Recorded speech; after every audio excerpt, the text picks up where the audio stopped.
tanssia esitettiin ensimmäistä kertaa näyttämällä Suomen taiteilijaseuran juhlissa Helsingissä. Nykytanssin ammatillinen koulutus alkoi vuonna 1983 teatterikorkeakoulussa. Jännittääkö? Mä en tiedä, mitä mä oon ajatellut. Tää on ihan niinku jonkun toisen kirjoittama. Miksi niin? No, tää tuntuu vaan ihan vieraalta ja väärältä. Mä oon tuhlannut niin paljon aikaa ja energiaa siihen, että mä mietin, miten mä asemoidun tanssin traditioon. No, mutta onhan toi nyt mielenkiintoista.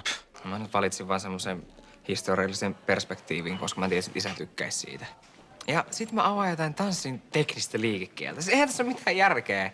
Miksi kukaan ei sanonut, että tää on hirveä? No, ei sun ole pakko käyttää tota. No ei mulla ole muutakaan. No, onhan tässä nyt vielä tunti aikaa. Eihän siinä kerkeä mitään tehdä. Hei, tunnis ehtii paljon. Oikeesti. Jaha, tässä alkaa olla se Rainion klaani vähän niin kuin koolla. No, joks jännittää? Iiro on ainakin ihan hermona. Ihan rennosti vaan. Moi, mä oon Iiris. Iiron sisko. Moi, Pyry. Mä oon kuullut susta paljon. Ai. Mut joo, hei, tsemppii. Nähdään stakella. Kiitti. Mä teen varmaan vielä muutoksia. Tässä vaiheessa antaa kuule aika häilyvän kuvan koko hommasta. Ei kun mä vaan karsin. Mä jätän sen monologin pois ja keskityn vaan soolotanssiin. No ton kun olisi muutkin tajunnut. Se on muutenkin oikeasti vähän kiusallista toi henkilökohtaisista asioista avautuminen, kun kaikki tietää, että tanssissa sen koko esityksen vahvuus on. Mä muuten ajattelin, että mentäis kaikki vaikka yhdessä syömään, niin nähdään opettajahuoneessa, kun toi esitys on ohi. Joo. Ja Iiro, paras neuvo, minkä esiintyjälle voi antaa, on se, että ole oma itsesi. Eiks niin? Niin varmaan. Paitsi, että se ei päde muuhun. Miten niin? Onks nyt jotain, mitä mä en tiedä? Ei. Sano nyt.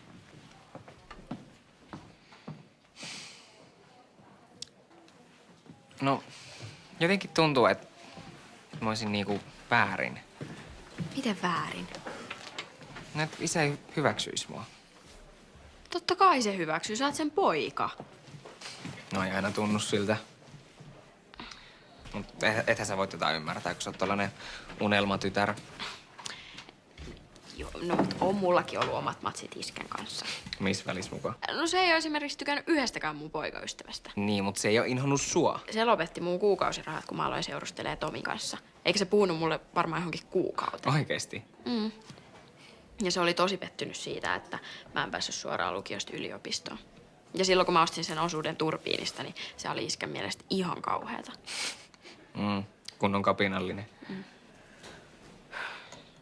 Mut mä luulen, että iskäkin pohjimmiltaan haluaa, että me ollaan vaan onnellisia. Niin kai. Ja Iiro, muista, ihan mitä vaan sulla on, niin mä oon aina sun puolella. Uskot sä?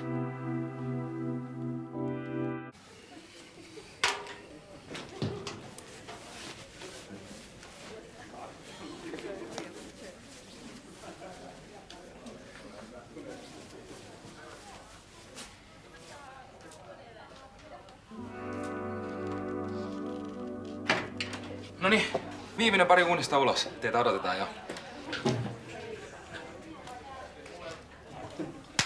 Hei, tehdään parhaamme ja ennen kaikkea pidetään hauskaa, eiks niin? Häh? Eli mitä? Pidetään hauskaa. Hei, kerran nyt silleen, että mäkin uskon. Häh? Pidetään hauskaa!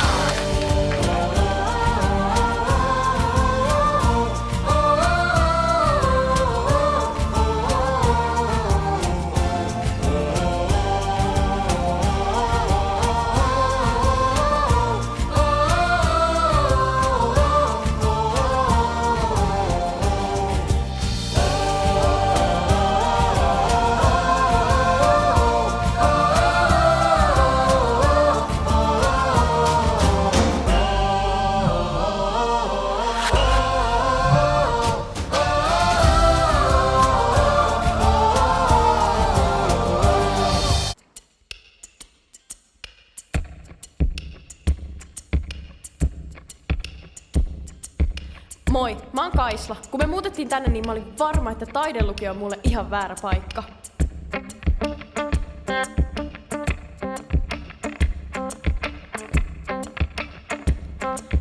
Mä vannoin, että mä ikinä tanssi tai laula tai tee mitään taidehörhöilyä tai varsinkaan avaudessaan lavalla omista asioistani. Sitten mä rakastuin.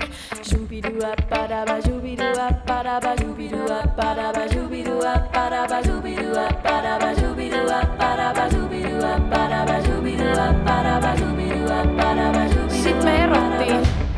Ja se sattui. Mut onneksi on musiikki. Se on tutkitusti parasta lääkettä kaikkeen. Mä päätin uskaltaa soittaa myös itse. Ja tiedoksi kaikille, tää lääke toimii.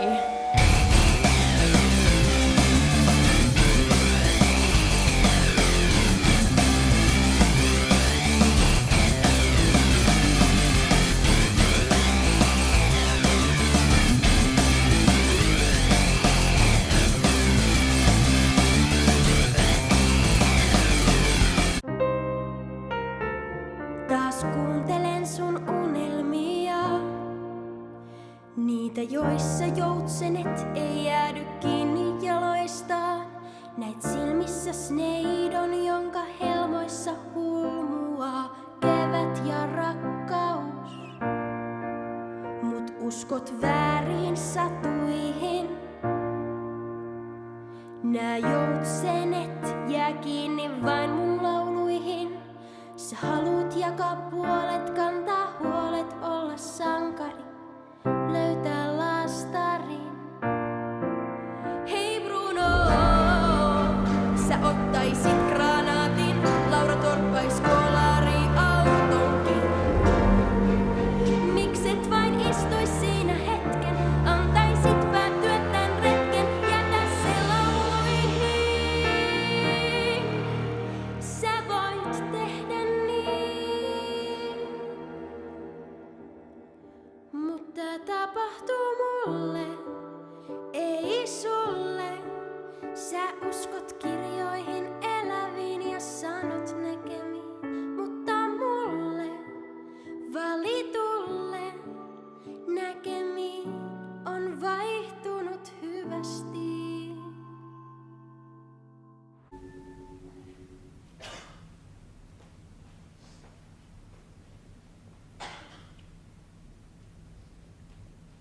Mä olen Niiro.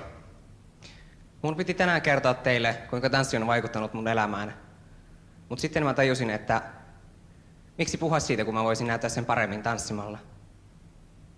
Mut on kuitenkin yksi juttu, mistä mä haluaisin mainita. Vasta viime aikoina mulla on alkanut selviämään, kuka mä oikeasti olen. Vaikka tavallaan mä oon aina tiennyt sen.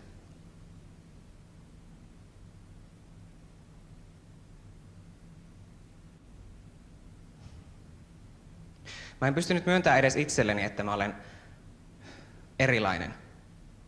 Ja tähän päivään asti mä olen joutunut piileskelemään, esittämään ja pitämään salassa jotain todella oleellista.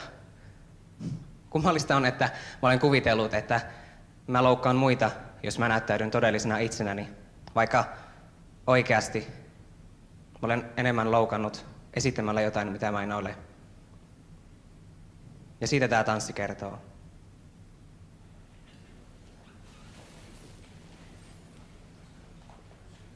Mitä se tarkoittaa, kun sanoit, että se on erilainen?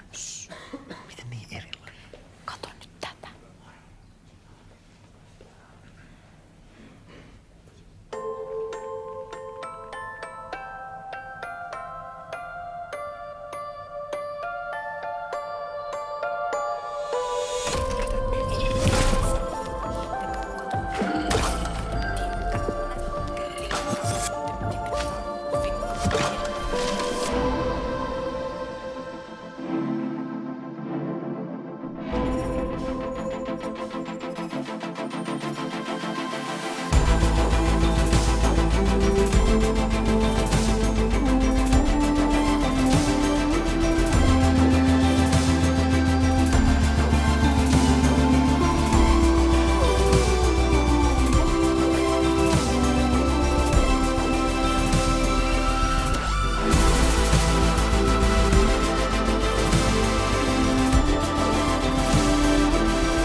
Tai siis, wow.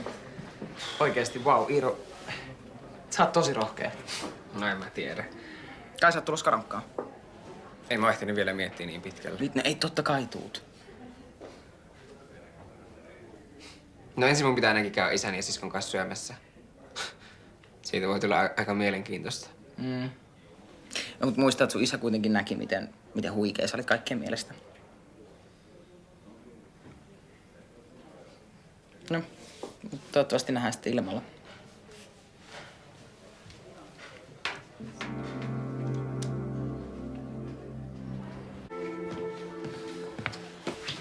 Sä olit niin hyvä. No niin, kiitti. Vai mitä, iskä? No, ihan hienostihan se meni. Sä saatat olla jopa parempi kuin minä. Oho. Mut siis tanssia ei koskaan ollut mulla niinku pääfokuksessa. Mä en nyt vaan oikein ymmärrä, että mikä tää sun monologi Kun oikein musta se oli. oli just niin hieno ja rohkea. Ei, mun mielestä se oli sekaava. Mä en yhtään ymmärtänyt, mitä sä yritit siinä sanoa. Siis joo, mä ymmärrän, että sä oot nyt niinku taidelukiossa ja pitää olla erilainen. Mutta miksi pitää olla niin erikoinen, kun Otsalaakin näkee, että selvästikään ei ole? Sä oot aina ollut enemmän sellainen niinku luonnontieteilijä tai vähän niin kuin perusinsinöörityyppi. Ja eihän sua täällä ole koskaan syrjitty. Eihän.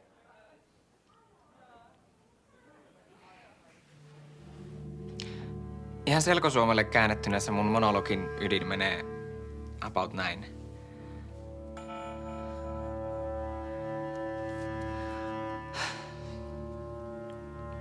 Mä olen homo. Mä oon aina ollut ja mä tuun aina olemaan.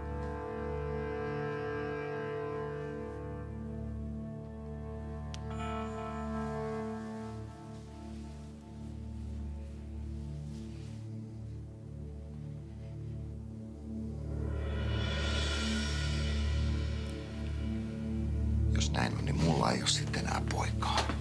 Iskä. Sä et voi sanoa noin.